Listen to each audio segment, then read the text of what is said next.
Hey everyone, it's Sandra, and you're listening to the Talk Carby to Me podcast. This is the Talk Carby to Me podcast. I'm joined as usual by Sandra. First off, to you Hi. and about 2/3 of our audience, happy Women's Heritage or Women's History Month, which is March. We just kicked that off. So shout out to all of you for Oh, coming is to it? view. Yeah. Come on. It's also Nutrition Month. Is it? It is.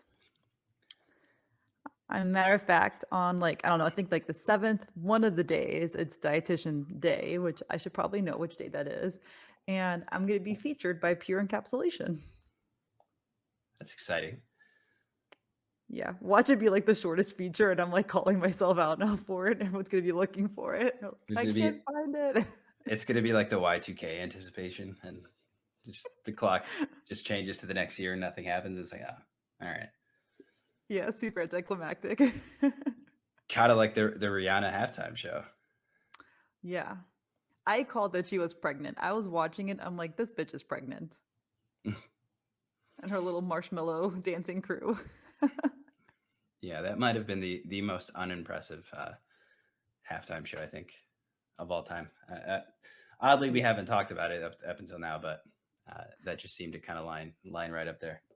You know what I had to do halfway through her show? I pulled up J-Lo's Super Bowl performance, and I just watched that instead. That might be the most German thing you've ever done. I will watch something better. Yeah, I don't even think that's in the top 10. J-Lo's? No, Rihanna's. Oh, okay. Yeah, I mean, it just wasn't great. I mean, there was not even one costume change. I need at least one costume change. I thought there would be, seeing as she was wearing the cloak from the Mockingjay Part 1, but oh, that's right. She did strip a layer of her down outfit. Yeah. Yeah, who knows? But that being said, I could not have done a performance pregnant, so I can't judge.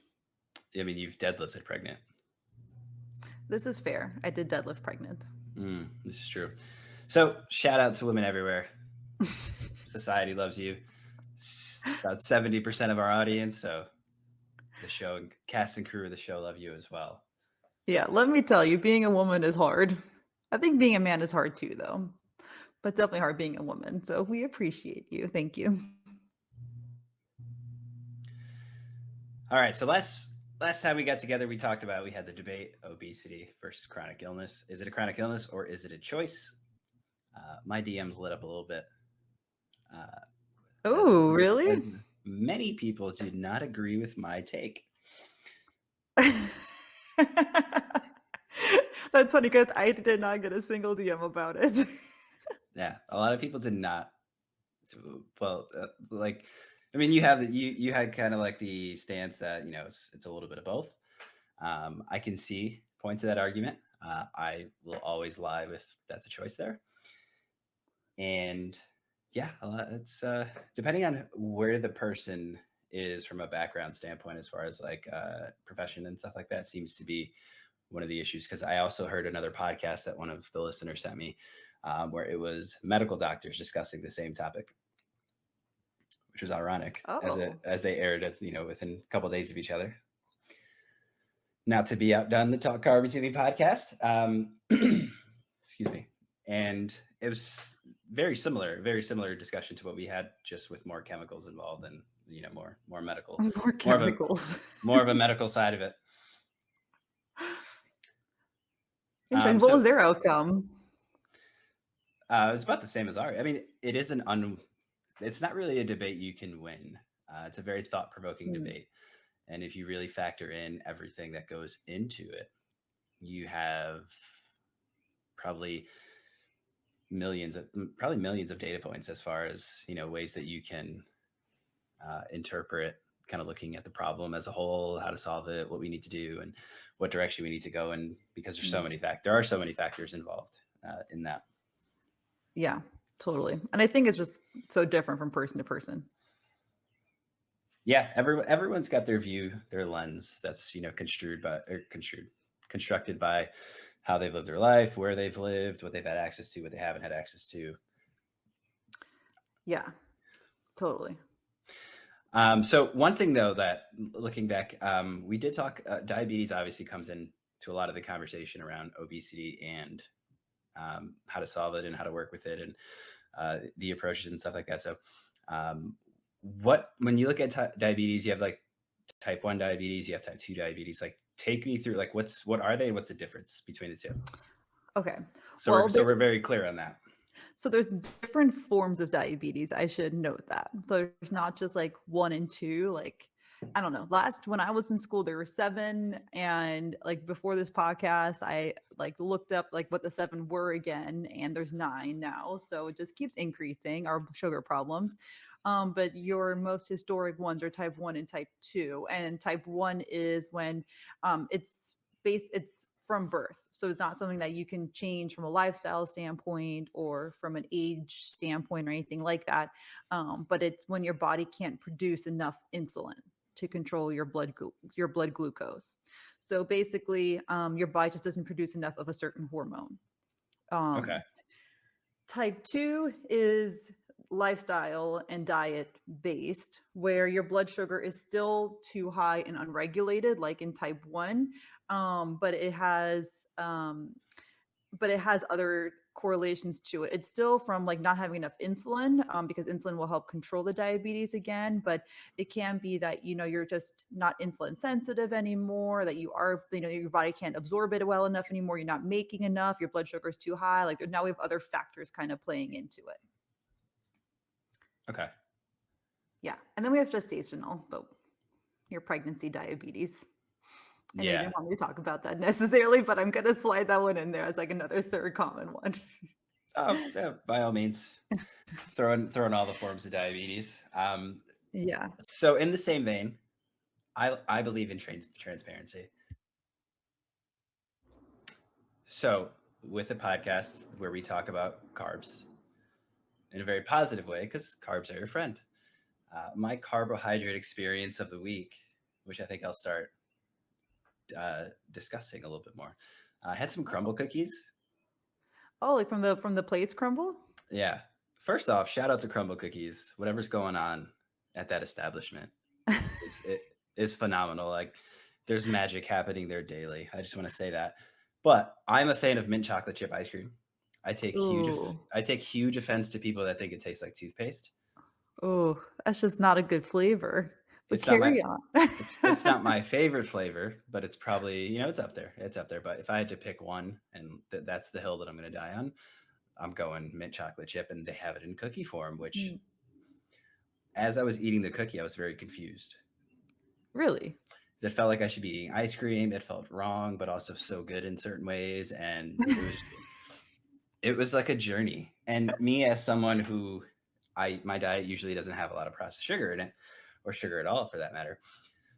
I was like, oh, I feel a little sluggish. I was like, ah, nah. But a Mm. delicious experience overall. Shout out to crumble cookies and those extra carbs. You know how many times I drive past Crumble and I'm like, "Oh, I should really stop in for a cookie," but then I'm never in the mood when I'm there. I'm always like, Mm, "Ah, okay, not today. I'll save it for when I'm really having a craving." yeah, It's this vicious cycle. it's worth I'm it though. never there when I have a craving, and whenever I'm there, I don't have a craving. Yeah, that was the kind of cookie that if I was to write my mother a letter, I might include the description of the cookie in the letter. So they're doing great things over there. Now, you should also have your cookies in moderation. They're very big cookies. Maybe take half a cookie. Make sure you have the cookie on a day that maybe you worked out. You know, a little That's balance, great but advice, Anthony. balance and transparency is always a good thing. So, the reason, right? So we get really clear about diabetes, how it plays a role in the obesity crisis for sure, and we talk about insulin. So one thing that just happened, and pure coincidence. So we talked about the drug last episode that made by Eli Lilly that's going through the NDA process right now to get approval. They actually came out and put a statement out where they are looking to, or not looking to, I should say, they are hard stance capping the cost of insulin at $35 for purchase. out of pocket cost. Excuse me, out of pocket cost for those who need insulin, which I think is a step in the right direction. One of the things that we've talked about before, you have pharmaceutical companies, they kind of run the world. They kind of don't have the best practices per se. We're not going to dive too much into that, but it's a step in the right direction because obviously there are people in the population where if you do not get insulin, you will die. Yeah, And it has happened. It's also bankrupted people because it's gone up so much. The cost of insulin over the last 10 to 15 years varies, but it's in some increases it's gone up as much as 570%, which is of kind of course. crazy, right? So when you look at worldwide, the average price of insulin is about $100 a vial in the United States. The Is it next, really? yep, the next most expensive country is yes, get The next most expensive?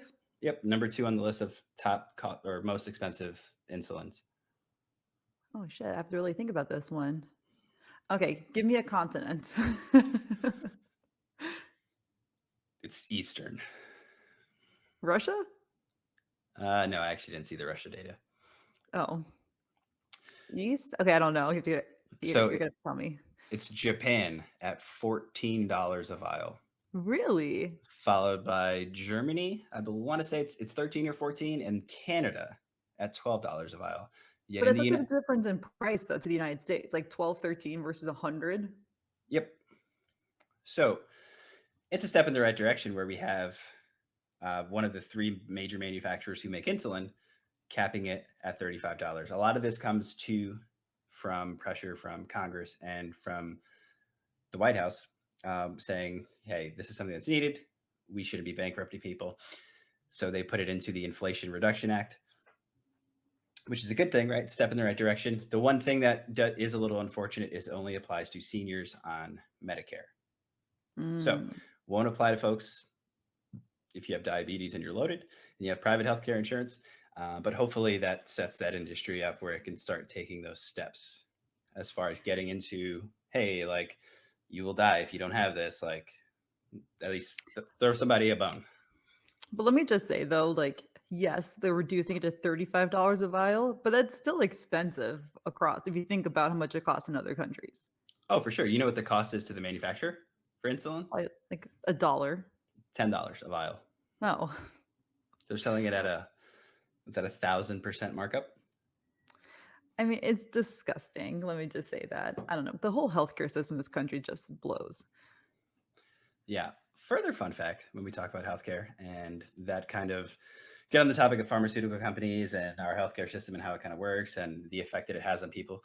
And again, the reason that I'm touching on this is because you did bring this up in our debate about obesity being choice or chronic illness. One of the number one debt in America is guess what? Medical expenses. Medical collections, right? Which is wild because for almost anything, most things medical, like it's like, hey, if you don't get medical treatment, you're very well going to die. So you're going to go into bankruptcy. It'd be kind of like if we started to having to pay a tax on the air that we breathe. Like we need it to survive, but like it's wild. Did I go my like little venting spree about my ultrasound already on this podcast? I don't think so, but I'm here for it. Let's go. Okay, so if you are pregnant, your insurance does not cover your ultrasounds. It goes towards your deductible, which I guess I should be pleased about, but it's not considered a medical necessary treatment. And then, so I had this poor person at the insurance company who I like chewed his little ear off. I'm like, sir, have you ever heard of a pregnant person not getting an ultrasound? Like, oh no, ma'am. That's I'm insane. like, you see, it's insane, right? And okay, an ultrasound, every single time I've gone, it has cost a different amount. Like you would think there's like like a one fee for an ultrasound when you're Yeah. pregnant, but no, there's different, I don't know, it costs different amounts. One time That's it what was 150, next time it was like 300. I spent $300 for an ultrasound because the doctor said I need to get one. It wasn't like a question, like, do you want to spend $300? Like, no, you will be spending this. Like, no one asks you. It's crazy. that is wild, especially when you look at I wasn't aware of that, and this might infuriate you. I happen to be, I'm assuming, in the small population of men that have had an ultrasound, and I didn't have to pay for it. No, so you don't pay for it for other things. Like if your doctor recommends you get an ultrasound for other things, that's different. But if you get one while pregnant, apparently that's not covered. Wow. Yeah. And I vented to so many people about it, and everyone's like, yeah, yeah, that's how it is. I'm like, why does no one talk about that? Like, that is crazy. Like, we should be out there protesting with our pussy hats. You're what? Remember the pussy hat thing a few years ago when No, Trump got elected? no. That was like a thing. Like people ran around with pink hats in Washington, D.C. It totally is a thing. I'm looking this up. I need to see this. I'm looking it up too. I'm making sure my facts are right. But I Oh am saying yeah, we do need to that actually looks like a really comfortable hat. see. Okay, I'm actually totally in line with my facts here. It's got like little, it's got like ears, which I think is a strange addition, but it's actually super warm, and you can knit your own. This is I'm wild. telling you, that should be the next movement. That's I never knew that. Where was I? Look at me educating you about something politically. What, me talk politically? I have no idea what you're talking about. For those that Um, do not know, I'm not big into politics, and my knowledge on politics is, I don't know, I crack myself up with it. So the fact that I can teach anybody anything about it is cool. yeah, this this pussy hat is legit. So shout out to the Pussy Hat Project. But I feel like the movement has died a little bit, so we need to reawaken it. I think we just did, Fair. and it's Women's History Month, so here we go. Everyone, let's meet in Washington, D.C. next week. That's great. Did they have like a slogan? I don't know. I need to Google it again. I'm not seeing one. Okay, that's awesome. Back to our topic. So yeah, so right, so when you look at like the system and things like that, and there's definitely some flaws. It's good to see. It's good to see the government kind of flex a little bit on the pharmaceutical industry, to kind of get some change in a way that benefits people's lives. So the insulin change, that's hopefully that's the start of a good thing. Hopefully we see more, pressure from the government to kind of get things a little bit more affordable. Obviously, when you look at the cost of everything, like we talked about, the cost of eggs, the cost of food, that was brought up as well as something that plays a role in that conversation. It's good to see at least something, especially something that if you don't have, you'll die. So, love to see Agreed. that. Yeah. Yeah, I'd love to see some positive change in the healthcare field. Like it should just be a little bit easier and a little bit more transparent. Oh, absolutely. You'd hope to see that from any industry. Yeah. In other sad news, It's an uplifting podcast here. well, that was good news. That was some good news there. We love that. Now we talked about this before, which is so a little That's update true. on it. So we talked about the Neuralink before, right? Elon Musk's been working with the Neuralink. They're ready to go into human trials, and the government denied them the bid to do so.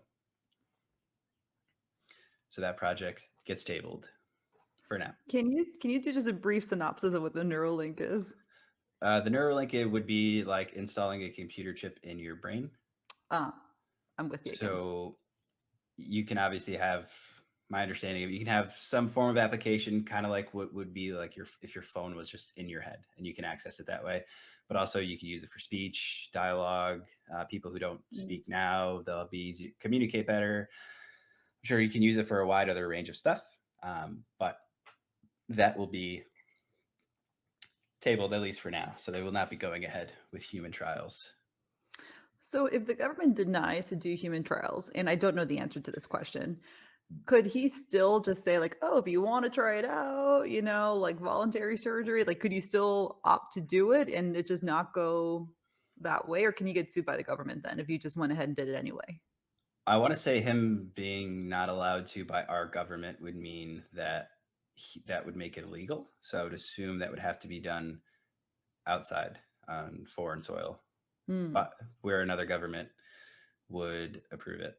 mm. Kind of like with some of the stem cell research that'll happen in foreign countries as opposed to ours, because our regulations, laws, what we allow are different. Don't quote me on that, but that would be my understanding of it. That they would not allow it to be done here in the states. Mm.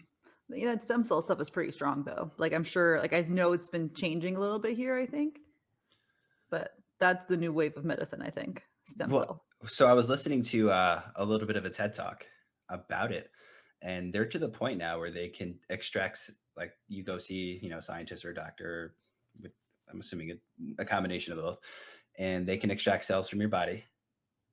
And let's say you have some kind of conditions or just your regular cells, and they can create like this what's the word, like a safe deposit box of your cells that they've taken from your body, and they've gone through your DNA and they've kind of sequenced them.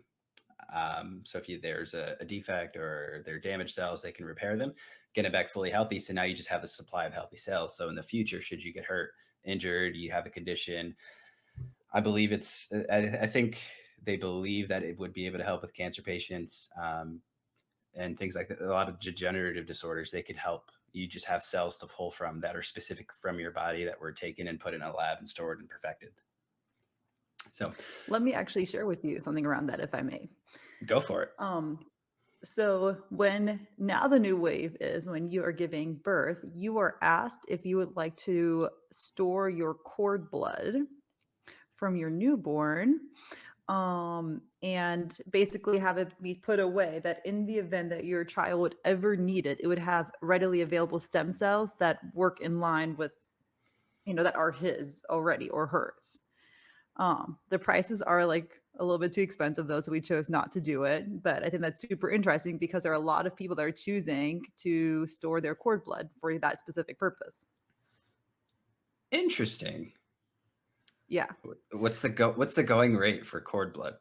I have to like look it up again. I researched it was anywhere from like a couple $100 a month to like even up to like 1,000 plus, but it's a month. So you're renting space. So it's not like a one-time fee. It's like a Oh, rent you pay. oh, Yeah. And I mean, and we chose against it, A, because of the price of it. We're like, look, we have other things we need to spend money on right now. Not to neglect the health of our child, but if he really needs stem cells, like we can still get stem cells mm. from other sources. But yeah, it's not So cheap. here's where my brain goes right now. You like to freeze stuff, so especially meals. So wouldn't it just take a little blood out from the baby, throw it in the freezer, and hope for the best down the road? Yeah, I don't think that's how that works. 'Cause I think it has to be like super frozen, maybe. Okay, so I just found this one website. I should say it's cordblood.com. They say one-time payment of 1,665 or monthly, your minimum could be as low as 50 for 48 months. So I guess it's not as much as I thought it was. Oh, but there's processing fees.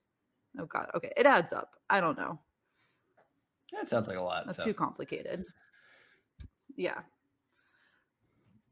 I just hope and pray that we would need it. And thankfully we had needed it so far. yeah, a lot of things in the science world are progressing fairly impressively. There's another very quiet trial right now where they were able to stop aging in mice, and they are moving on to more sophisticated organism trials. So that Oh, sounds like a what? lot like humans.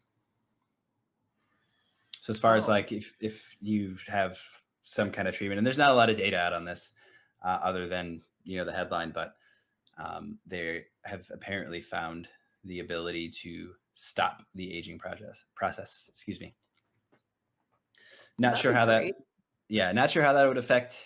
I'm not sure if it's to the point where they've been able to stop it so you no longer age, or they're just able to stop the degeneration as you age.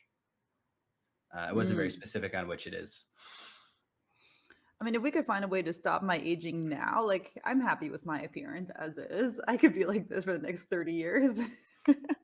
Yeah, absolutely. If you could make me immortal right now, I'm here for it.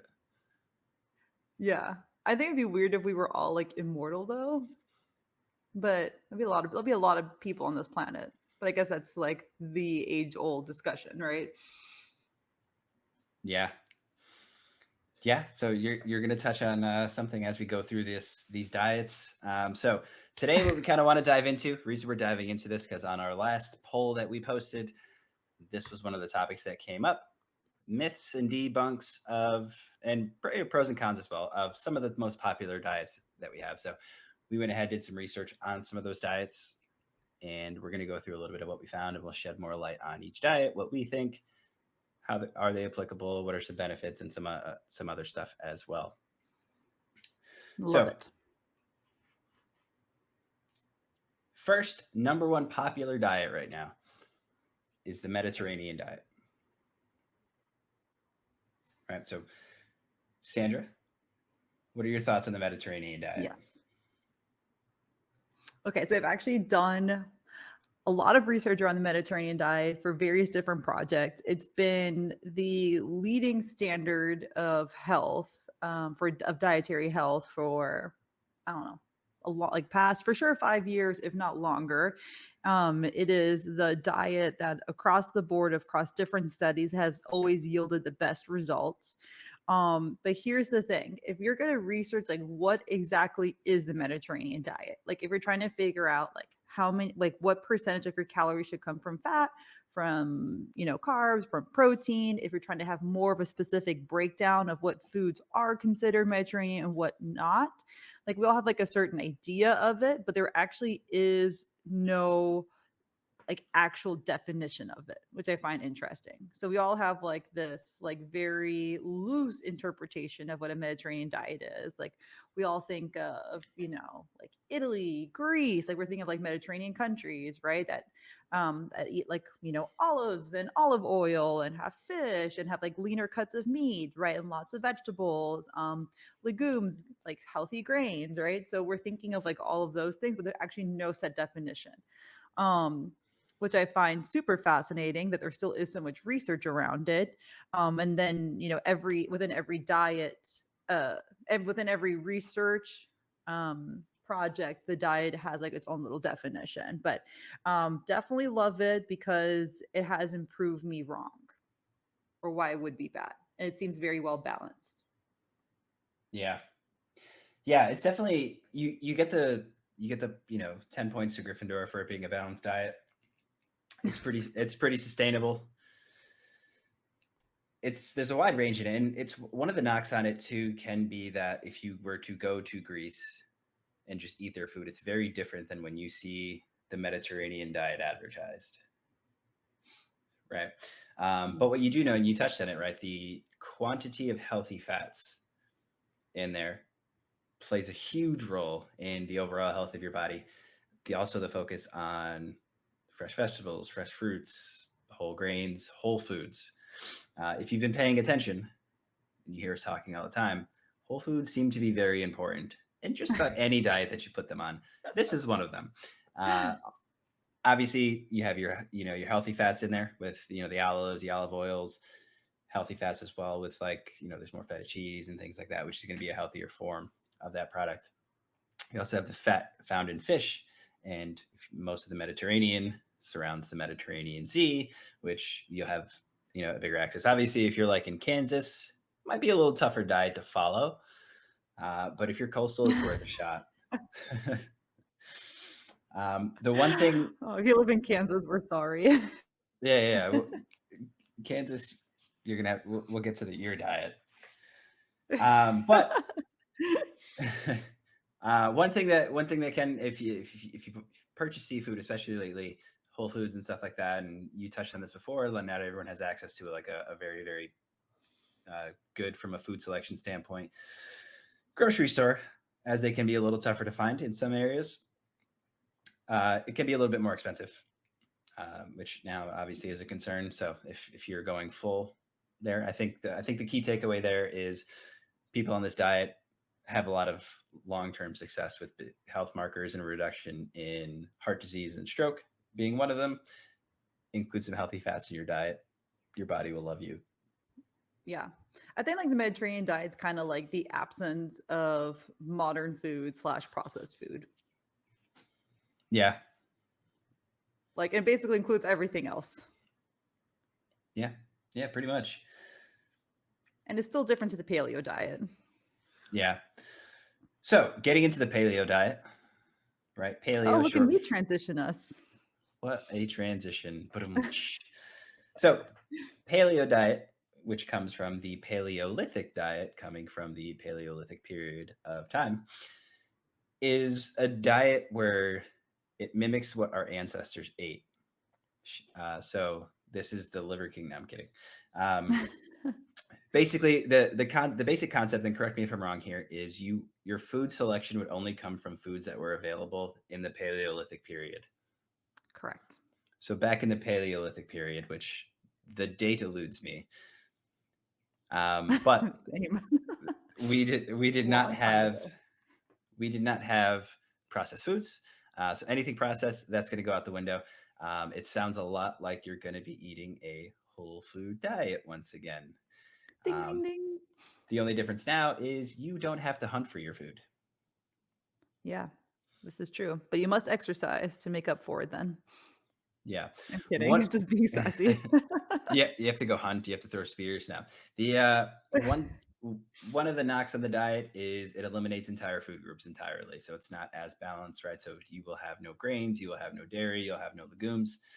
Um, so for certain nutrient requirements, right, you got to be a little more specific with how you're building your meals and what you're looking for. But very good in fiber, no processed foods, and can help with your inflammation overall in your body because you're eliminating pretty much there's no sugar in the diet, there's no alcohol in the diet, you're not going to have gluten in the diet, you're not going to have dairy, lactose, stuff like that in the diet, caffeine, obviously. So, good protein sources, good fiber. Yeah, I personally happen to like it, minus the caffeine part. Yeah. Okay. I went to a nutrition conference once. Well, then it was like 6, 7 years ago at this point. So it was a long time ago. They said that the paleo diet is classified to be the paleo diet. And they were only able to get, I don't know, like trademarking for it or copyright or whatever that terminology is for it, because it has to. So first, in order to like classify a diet as something and get like a trademark and all that, it has to be different to other diets, right? And apparently, that's what I was told. It's because they had to choose something to eliminate, and so they chose like the legumes, grains, and dairy to eliminate, so that way they could get those whatever legal rights and like stamp it or something. Does that make sense? That makes sense. I just did the research, by the way. So between 2.5 million years ago and 10,000 BC is the time period where all your foods should come from, Mm. or what it should look like. So, yeah. What I also find interesting about this diet is the fact that it says it's high fiber, and it is, right? But a lot of fiber come from beans, which are eliminated on this diet. So, like a lot of fiber comes from beans, it comes from grains, and we're entirely eliminating them and saying we're only going to rely on fruits, vegetables, and nuts and seeds for it. Um, and then it says it's anti-inflammatory, which it is because it eliminates all the processed food and for all the reasons that you mentioned, like the no sugar, no alcohol, and all of that. But if like nuts and seeds can also be extremely inflammatory because they go rancid really fast because of their higher fat content, and fat goes rancid pretty fast when it's exposed to oxygen. So I don't know. It's like one of those things. Like I'm on board with it. I hate that we're eliminating certain food groups on it. Um, it's better than other diets out there, I suppose. But I just find I don't know. Ever since I found out that they had to leave a food group out and they just chose something, then like ever since I heard that, I've kind of always had like a bad taste about it in my mouth. Mind you, I never did my own research on it. That's just what I heard. So I'm spewing potential false data again. Yeah, my view on that, like for me personally, if I was to go full paleo diet, um, I would lose about half my grocery haul every time. Like, I would just things would just go rotten. I haven't quite perfected that skill yet as far as getting my food to stay super, super, super duper fresh. So obviously we've talked about it before where we have processed foods. Like that's one of the things that processing food helps alleviate. Not to be confused with ultra processed food, which is like, fast food, things of that nature. It sounds cool when you tell people you're on it, though. That's the most important Yeah. part of being on a diet. Yeah. It does it's kind of fun to say, like, paleo, like, it's kind of fun to say the word. Yeah, you're like, "Hey, my ancestors, this is how they did it," and they're like, "Yeah, but you bought your steak at Yeah. at Whole Foods. Your ancestors went and shoved a spear in something and got its meat and stuff like that." So Yeah. What does your 23andMe say though, bro? I'd be curious to do that. Oh, really? I've done mine. Personally, I don't want Blackstone to have my DNA. Oh. Also, I don't think I'm going to commit a serious crime ever, but in Mm. the event something happens and I go down some dark path and like I leave like a strain of DNA somewhere, like in That's the but hilarious. you know what I mean? And they've actually caught criminals like that. So shout out to them, but also, yeah, I'm not really big on the whole idea of, Blackstone having my What dumb or criminals though?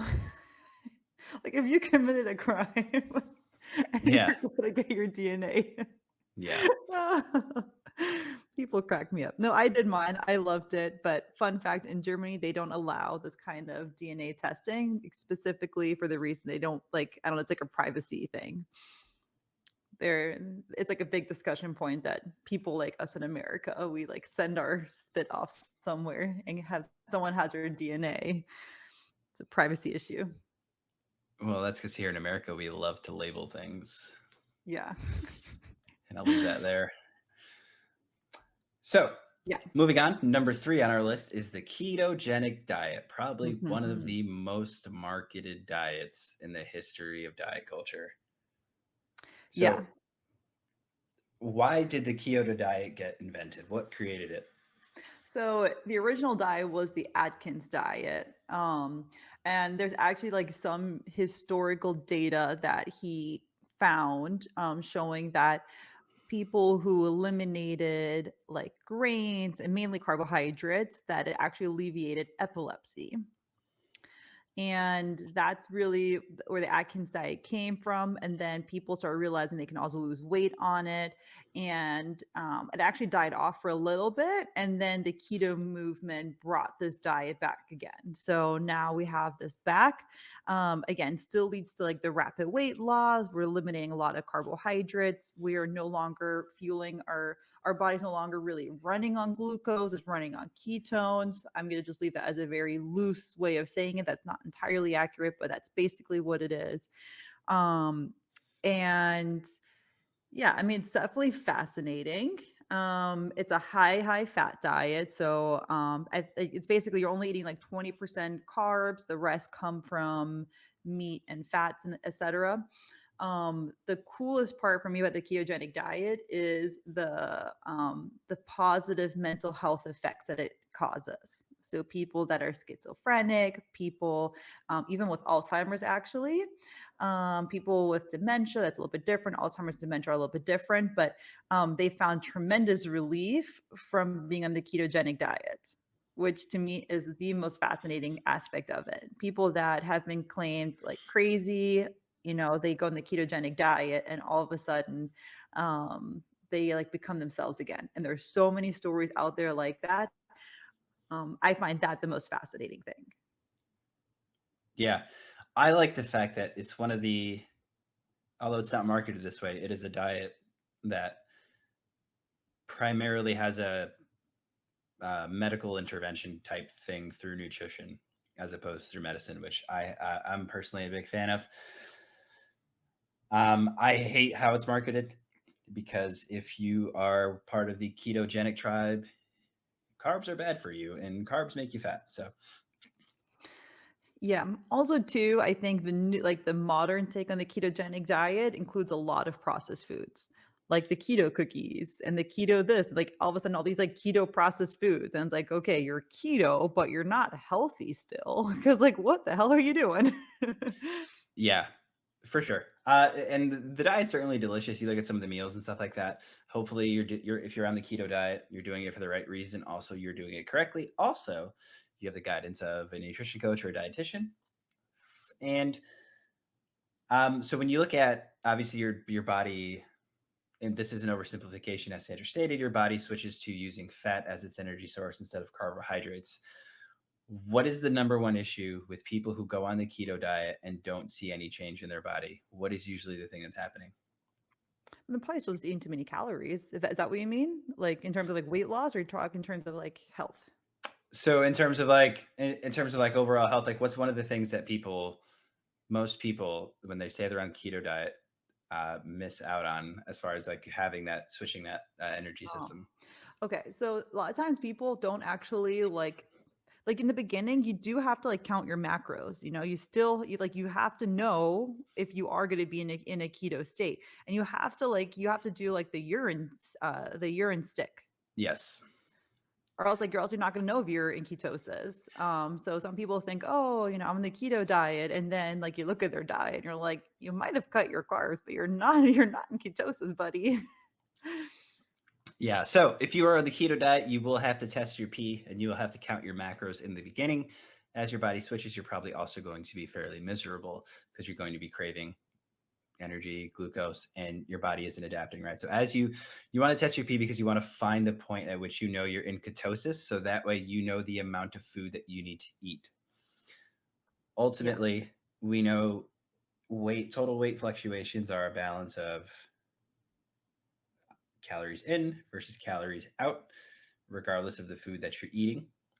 We're taking out all like, oh, this is healthy, this is unhealthy. It doesn't matter. Calories in versus calorie out, how much you burn versus how much you take in. You want to know what that point is so you can be at the right, place for you. Um, Yeah. Um, and I think, huh?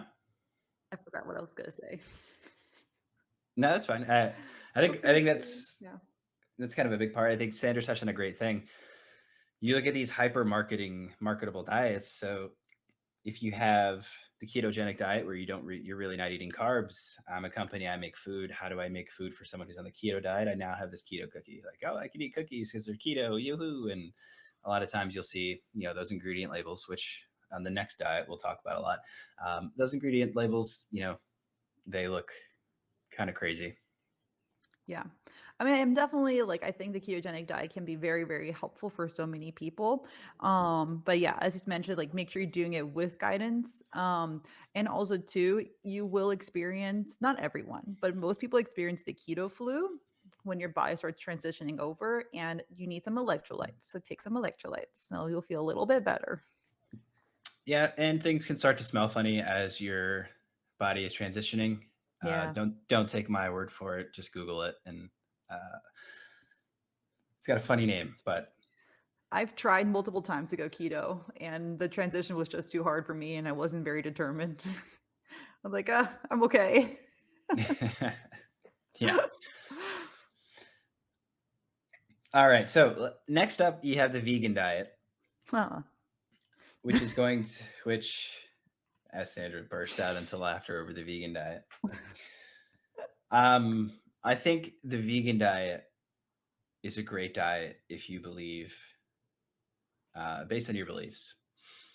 If you are if you love animals, you love nature, those are your beings, those are, you believe in their lives, they're cute, cuddly, everything should, has a place in nature and we shouldn't disrupt that.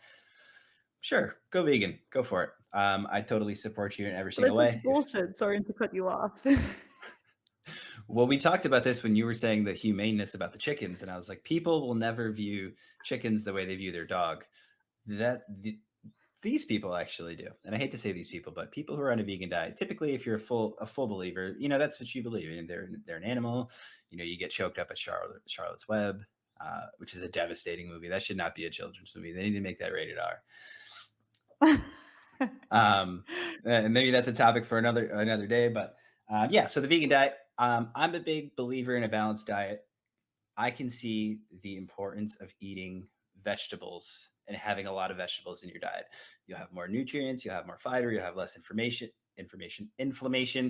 Your That can help with your liver health, right? And when we know that a lot of American food has a lot of sugar in it, right? That can mess up your liver function and create long term conditions like fatty liver and stuff like that. That'll help regulate all that stuff. All great for you, all good. There are some concerns with the vegan diet, though, right? So you can get some nutrient deficiencies, right? Specifically in your B vitamins, your creatine, glutamine, amino acids, and stuff like that. Everyone says, oh, you can get all your amino acids in vegan food. It becomes a lot more complex. It's almost like Breaking Bad, where you have to, you got to mix the things and things are smoking, right? To get this kind of meal that has the blend. If you've been on it for a while, and a lot of people have, there's definitely plenty of recipes out there, but there'll have to be a little bit more creativity. You can't just have, plop some tofu on the plate, plop some lettuce, some green things, some celery and stuff like that. Um, yeah, and those are probably like going to be the two big ones. I mean, what else you got? Oh my god, I'm just like biting my tongue, letting you talk so I can like collect myself. There is one other difference that I didn't touch on, but I'll let you go for that. What? Oh, the difference in animal protein to Okay, I just have to vegan make one protein. correction real quick. I'll go for it. Oh, sorry, I didn't mean to cut you off. I just had to make one correction real quick. So most B vitamins actually come from grains, but it's specifically B12 that you're deficient on the vegan diet. I only had to make that one correction because B12 does mainly come from animal protein. But what really gets me is this whole like we're doing it for the animals kind of stance on it, because in order for us to grow more vegetables, you need a plot of land. Okay. On this plot of land, there are going to be other animals that live on this plot of land, bunnies included. Okay. So we're saying, oh, we're saving the bunnies, right? We're not saving the bunnies. We're killing the bunnies by growing more vegetables. Okay. We're spraying them with pesticides. So we're killing more bugs. So if you are on this bandwagon, and I have a really, really close friend that is on this bandwagon, and she'll probably hate me for saying all of this, but you're really not saving animals by going vegan. You're just saving maybe the farm, like the conventional way we're growing meat and stuff like that. Maybe you're saving some there, but quite frankly, they're already dead by the time they're in the grocery store. So really, if you want to like do the right thing, it's like you should really go out to farmers, like connect with your farmers and like connect with the farmers that that slaughter their cattle and their animals in a humane way. That's the best way you can get around this whole animal welfare thing. Anyway, that's my one soapbox. The next thing is the same vegan dilemma that we have with the keto dilemma, is that there's so many like vegan foods now out there, right? Like we're replacing, like we're doing the impossible burger, we're replacing ground meat, we're making chicken nuggets, we're replacing right the chicken. Like it's just ridiculous, because now it's just ultra processed food, and it's just as harmful for you as any other processed food and just as inflammatory. Like I've worked with many clients that are vegan, love them dearly. They do it all for different reasons, and it's usually not for the animal reason. They have like their own little health reasons why they decide to do it, and they do see some improvement on it. So I can't nix the vegan diet for that. Some people really do find an improvement on it, and I cannot judge them in any shape or form for it besides just support them. But they sometimes replace then their protein with these fake meats. And when they do that, they start getting bloated and they start having like digestive issues. And then it takes me forever to convince them to let go of these processed foods and maybe have more tofu and stuff like that instead. And the minute they do that, they feel so much better. Like all of a sudden their bloating issues go away. They lose a couple of inches around their midsection. So anyway, I went on a whole tangent, but that's my thing about the vegan diet.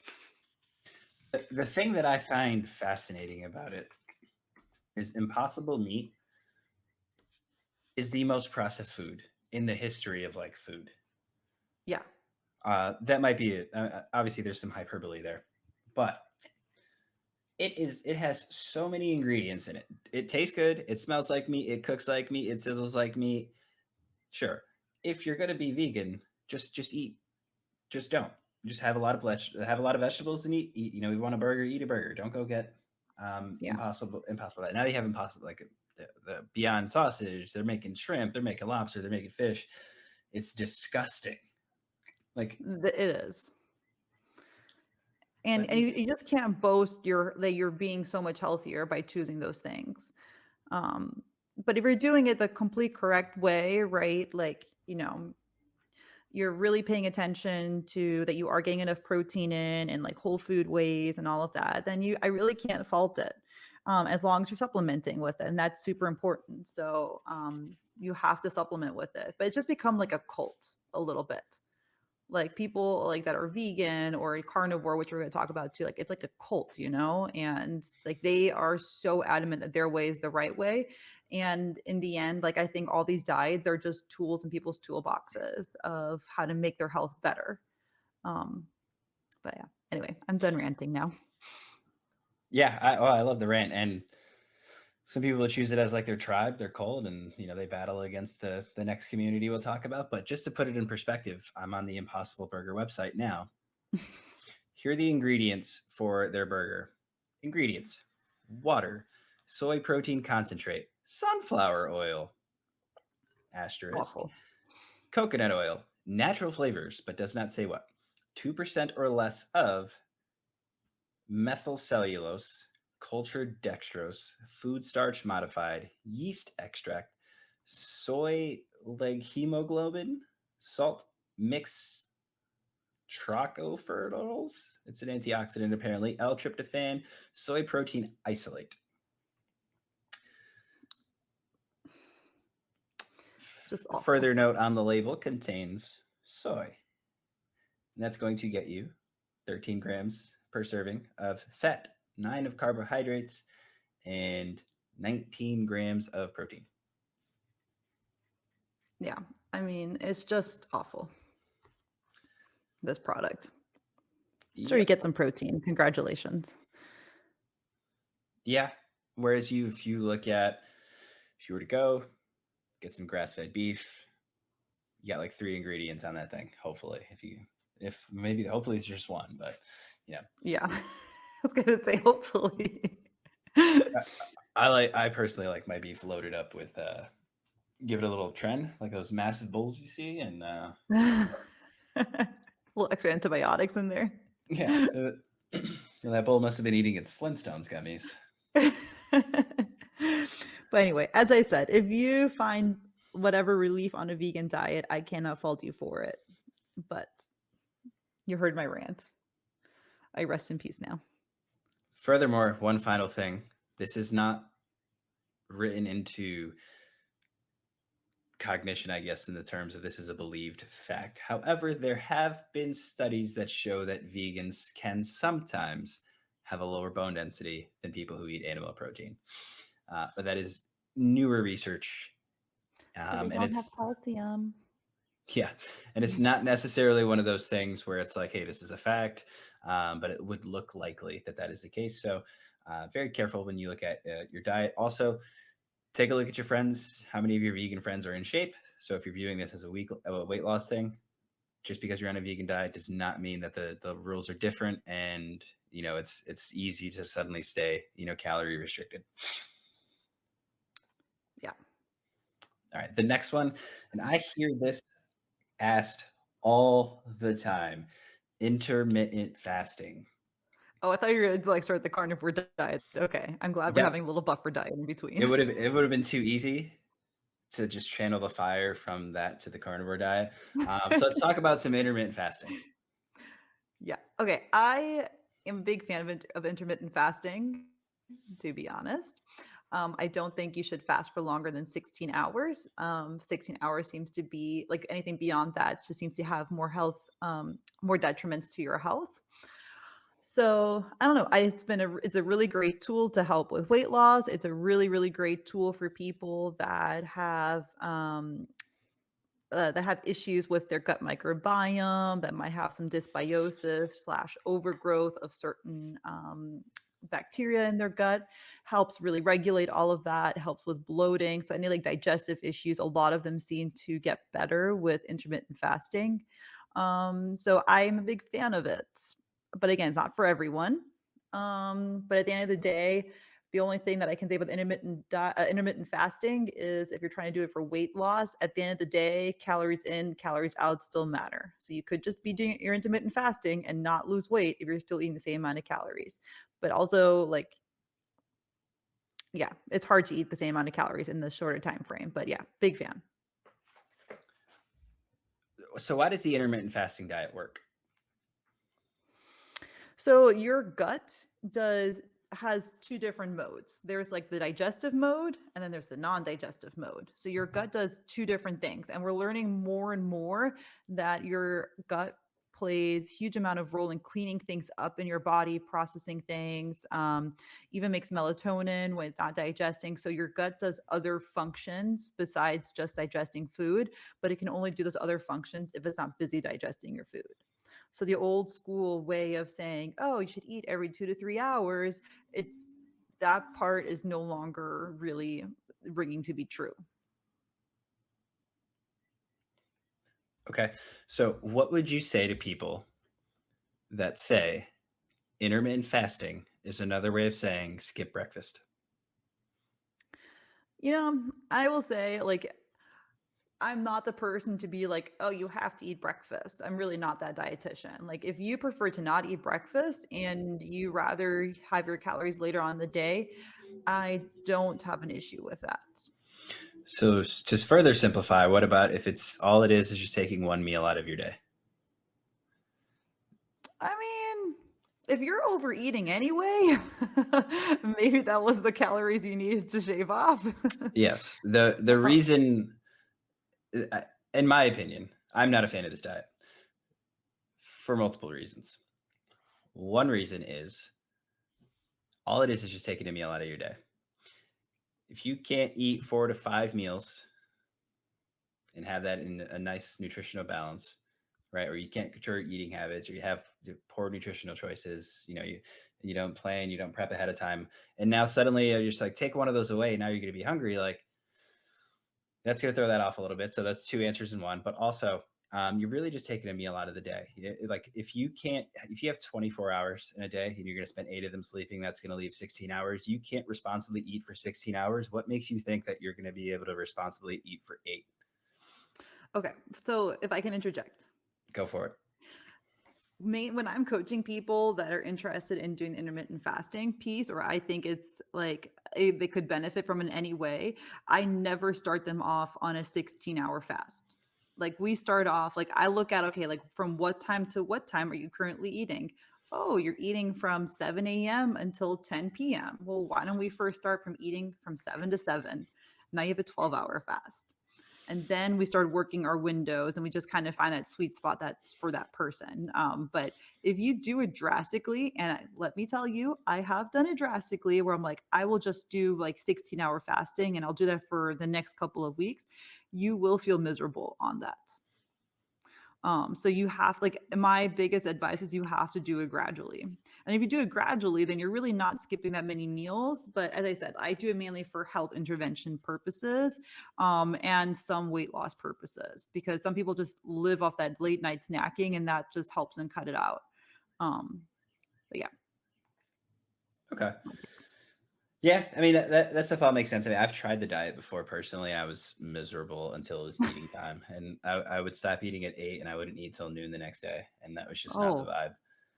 yeah. I also too, like you're so extremely active, and I would also argue that the more active you are, the less sustainable that this kind of diet is for you. Oh yeah, I would right. But I wasn't as active then. This now, I wouldn't touch this with a 10-foot pole. Yeah. I wouldn't touch this with a Chinese spy balloon. The uh, the other thing too that I'm not particularly a fan of this diet specifically in women populations because there are concerns that it can cause hormonal imbalances, it can cause menstrual irregularities, fertility issues, and some nutrient deficiencies. Which I mean, every diet is going to face you with some of those.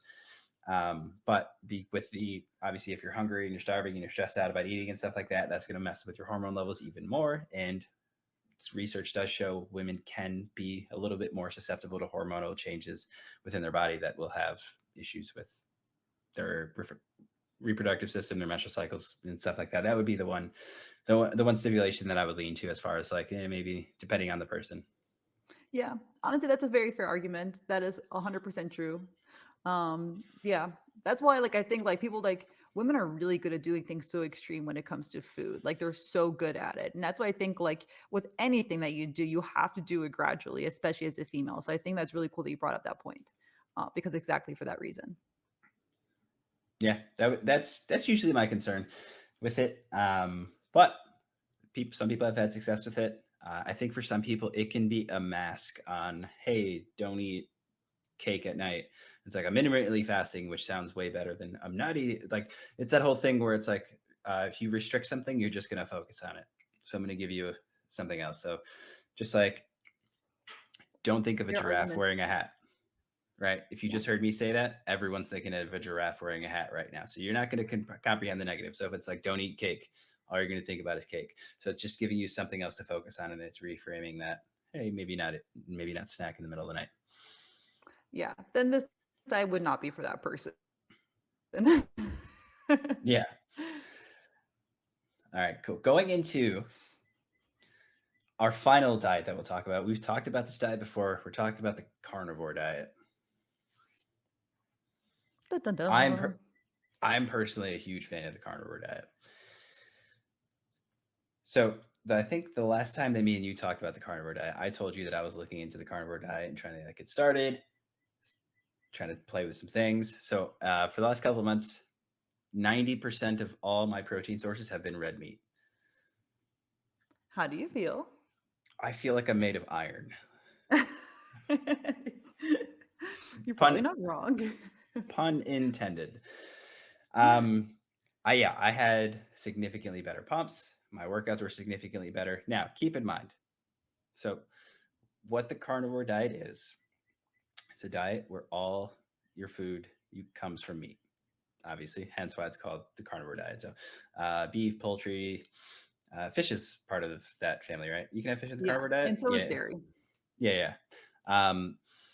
Not to be confused with the other diet that's kind of popular, which is the lion diet. So the lion diet, literally, you're just eating ruminant meat. There's no Oh, poultry. It's just the barometer is that the animal has two stomachs. You can eat it. If not, period. And then you have salt, pepper, and water. That is it on that diet. news to me. Okay. Yeah. So the people that I've seen, like Jordan Peterson, is on that diet. His daughter is the one that has been. Mm, I'm not sure if she created it. She might have, but it's a more extreme. But if you were to tier it, right, the entry level tier to the diet is the keto diet, followed by the carnivore diet, followed by the lion diet. People who have like extreme skin conditions. Uh, we talked with the keto diet how it affects like schizophrenia, epilepsy, some dementia, some brain function, cognitive functions, schizophrenia, and stuff like that. That's like people that have extreme cases with that have had tremendous success on the lion diet. But mm. you're very, very, very limited in what you eat. So typically, someone on the lion diet, like a day of eating, is going to be like, I had one steak at 1 o'clock, salt and pepper. Meal one, two, three, four is steak, salt, pepper, water. That's it. But apparently, Yeah. it works wonders, right? So on the carnivore diet, you have a wider range of foods that you're going to eat. What I did was I was like, hey, let me just see at least maybe if I can see some benefit because I wasn't really ready to cut carbs completely out of my diet. So I would have rice or banana here and there, some applesauce, stuff like that. Um, I felt significantly better instantly, Hmm. and I think that is going to come from a little bit of because I was testing something in my diet. I was paying more attention to everything that was going into my diet, so there was a little bit more effort going on there. So it was almost like Hmm. a little bit of that placebo effect, but I felt a little bit stronger. I had stronger pumps. Obviously, red meat, steak specifically, is going to you're going to have a lot more creatine in it occurring naturally. So you'll almost have like the loading effect if you already are supplementing creatine. So I felt pretty good on it. I think it's a great diet. I like this diet. This diet is in clear opposition to the vegan diet. Yeah. I mean, if you enjoy animal protein, this is definitely the diet for you. Like my sister, she does not enjoy eating protein really of any kind, so that's a different conversation. So she would not benefit from this diet. But I am a meat eater. I have tried this diet myself before. I do love it for I don't know, I just felt really good on it too. My only thing is that if I had to only eat red meat, like I've tried the whole like red meat only thing, and oh my God, does it hurt my stomach? Like I could not, I don't know if it was like something I was just going through at the time, had other like digestive issues going on. So it might have not been the red meat, but I know for me personally, like I can't just do like the lion whatever diet. That definitely Yeah. wouldn't work for me. But yeah, I can't fault the carnivore diet. My father-in-law has been doing it for 5+ years at this point now. He only eats one meal a day. It's always a gigantic steak and like liver and kidney and I don't know what other stuff goes on there. And he loves it and he makes the best steak in the world. So his lab work always comes back. I tried so many times to poke at his diet and I can't like I can't fault him for it. So Yeah. I only have good things to say about it too, to be honest. But again, it is extremely restrictive. So going out to eat is challenging. You just have to be aware of the restrictions around it. But again, you don't always have to follow every single diet 100% of the time. So you can follow it like 90% of the time. And when you do go out to eat, maybe you have something different. You just feel like shit for a couple of days and probably thereafter. Um, but yeah, can't really fault it. The only thing that I would say is that your gut microbiome, even though we don't know a lot of research around it, it's probably going to be very plain. It's not going to be as diversified as if you had more foods involved in it, which could lead to potential issues when you are eating foods off the plan. That's currently what I'm seeing with at least my father-in-law. So I don't know. Can't really fault it too much, to be honest.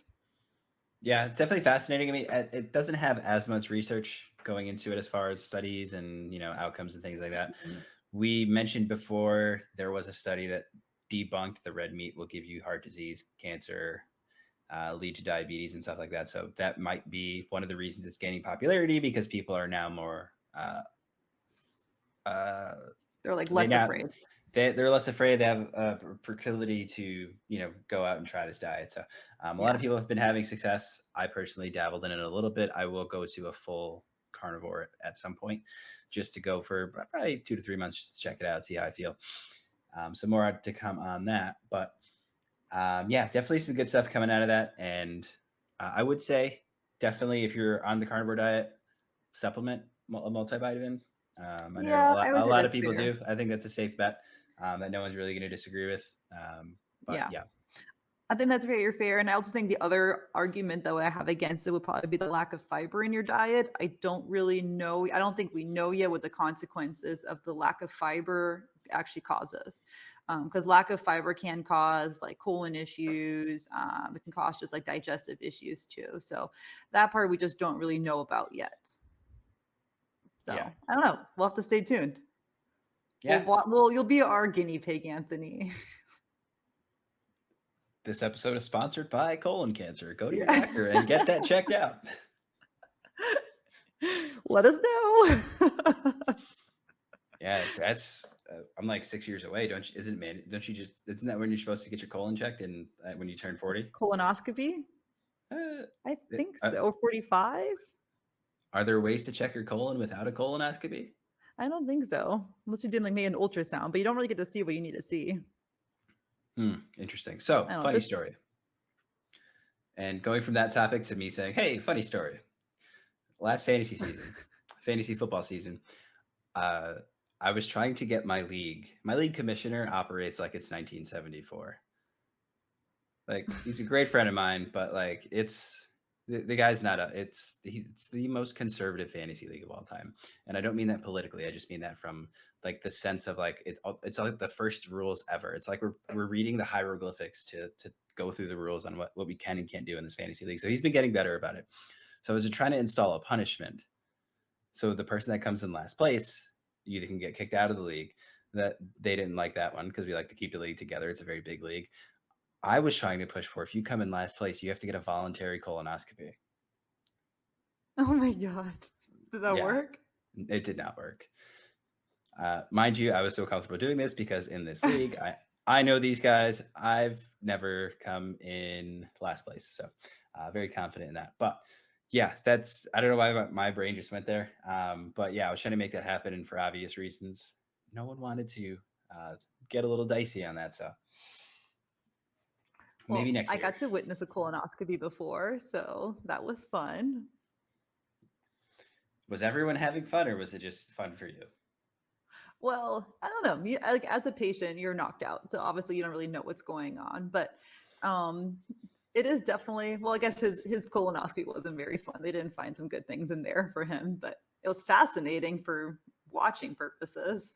Was it like the Magic School Bus and like that? That's all I can picture. Like colonoscopy, it's like the Magic School Bus. Like, okay, class, we're going on an adventure, and they shrink really small. And it's like, do, do, do, do, do, do, do. They're like, Honestly, ooh. that is the perfect analogy. Like endoscopies and colonoscopies are exactly like that. The funny part is, and so if you ever get one, you'll never forget that I said this.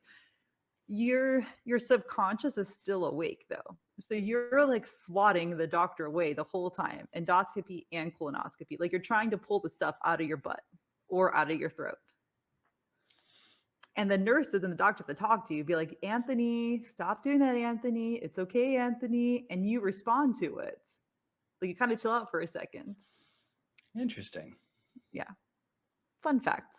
Yeah, I forget the doctor telling me it's going to be okay. I'm still Miss Frizzle is just at some point going to go on the school bus with the class, and she's going to bench 445 on an incline with no arch in her back like a beast.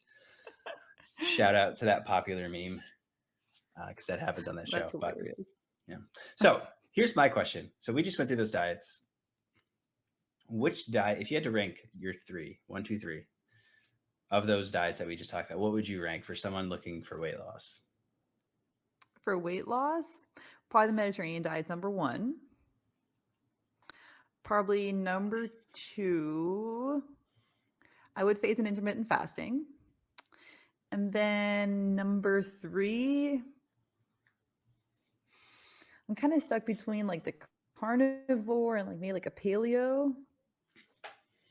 I don't know. I just have a bad taste in my mouth about the paleo diet, so that's why I'm refraining from mentioning it. But I'll probably put carnivore in there then. Yeah, I would say number How one about you? Mediterranean, and not for any of the research. So, in my nutrition practice, one of my go-to tips is when you look at your plate, it should be colorful. When you look at Mediterranean cuisine and things on the plate, there's always tons of colors represented. More colors, more nutrients, more antioxidants, more healthy stuff for your body. So that would be my number one. Number two, I'm going to go with the keto diet. Oh, I forgot about the keto diet. If you're looking for fast weight loss and you Mm. can be disciplined and you have the right help, it's set up correctly, you can see a tremendous and dramatic change in your body pretty rapidly. Also, if you look at the state of the world health situation, or maybe that's a assumptive statement, the United States health situation in terms of mental health, clarity, cognitive ability, and function, if that the improvements in that area, which can attribute to a little bit better health for your brain function, I kind of like that as far as well. Also, it's just a fun diet to kind of go through. Disclaimer: if you can't cook, you're probably not going to have fun on the diet. But and third diet, I'm probably going to go with the Paleolithic diet, just on the basis that you're just going to eat whole foods. You're going to think it's cooler because, hey, this is what our cavemen did. And we seem to love to cling to that nature in our society. It was like, I used to hunt saber-tooth tigers with spears. And now I sit at a desk and take quizzes on what kind of garlic bread I am. So I think that diet, just because it's got something to cling to where it's like, this is kind of badass. And chances are 70% of the people that try to do that diet or eat like that are probably going to mess it up at some point, and that's okay. But some of the key themes, whole foods, good protein, I think we'll have some adherence. And yeah, those would be my top three in that order. You know what really the right answer would have been to this question? It's whatever diet you can stick to. Yeah, that diet is that's my three. Those are my personal three. Like I would rank in that order. But yes, every single diet works. Right? Even the Liver King's diet works. Right? It just doesn't work for you. So there's obviously we picked five or six. There's like, I don't know, there's like 100 diets. They all work. Every single one of them has a common theme. Yeah. They get you to eat less. So Yeah. yeah. So just eat less. You'll be fine. You'll lose some weight. Yeah, my favorite diet is the diet where you eat less. One last thing I want to say to all this diet, and then we can wrap things up here if you'd like. I find it so interesting that in the United States, this is like the hub of diet cultures. If you go like if you leave this country, the dieting is like such a weirder concept in my opinion. Like whenever I go to Europe, it's not like people are like, "Oh, I'm on the paleo diet over there," right? Like they just eat normal food. Yeah, it's And like yeah, step. there are like some trends of doing these kinds of diets, but like it just feels weird over there. Well, yeah, because they're smoking cigarettes and pounding vodka and coffee at 7 a.m. And it's a big difference in the lifestyle there. But hey, that diet works too. Uh, Yeah, the one diet that doesn't work is whatever dish is in the UK where you have like the beans, the bread, and what's the like hot dogs or something. I don't know, whatever that is. That dish does not look like the play, but beans on toast. yes, that. Yeah, whatever that diet is, stay away. Yeah. I'll run the other direction. I'm all set. I'm all set there. But Yeah, well, the British cuisine isn't like well renowned for for being tasty. yeah, seems like a good place to They drink have though. good food there, but the cuisine isn't great. Yeah, But anywho, it's been real, Anthony. it's been real. That was a great episode. Once again, happy Women's History Month. You Shout out have to yourself us. a yeah. Shout out to women everywhere. You have a wonderful day. Thanks for listening. We'll check in soon. Bye.